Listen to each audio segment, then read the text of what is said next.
ജോലിയെല്ലാം കഴിഞ്ഞാ കച്ചവടം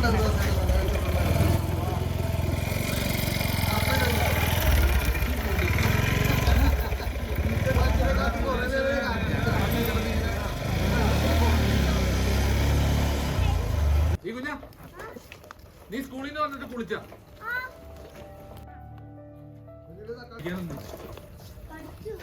എപ്പോഴും കളിക്കൂട്ട് നടന്നാൽ മതി. നിന്റെ പഠിത്തത്തിന്റെ കാര്യം ഞാൻ ടീച്ചറിനോട് ചോദിക്കുന്നുണ്ട്. നീ കൊച്ചേ നീ കുളിച്ചോ?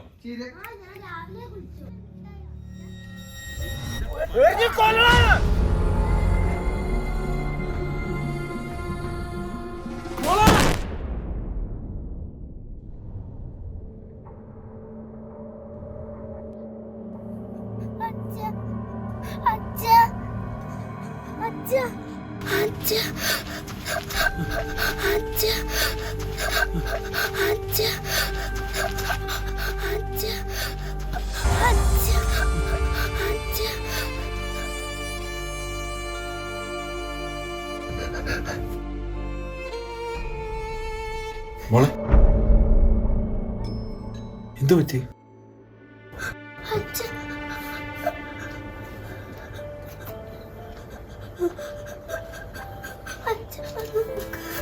കരയാതെ.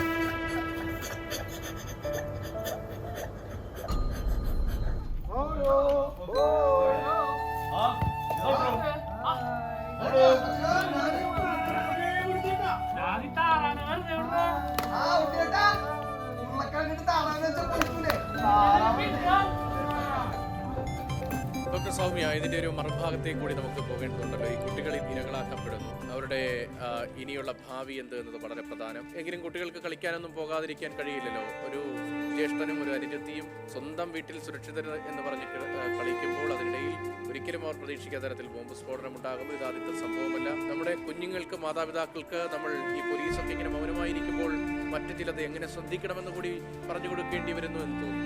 ഏറ്റവും സങ്കടകരമായിട്ടുള്ള ഒരു വസ്തുത എന്ന് പറഞ്ഞു കഴിഞ്ഞാൽ ഇങ്ങനെയുള്ള സംഭവങ്ങളിലെല്ലാം ഇല്ലാതാക്കപ്പെടുന്നത് ഇപ്പൊ അമ്മ പറഞ്ഞ പോലെ തന്നെ കുട്ടികളാണ്. കാരണം അവരിങ്ങനെയുള്ള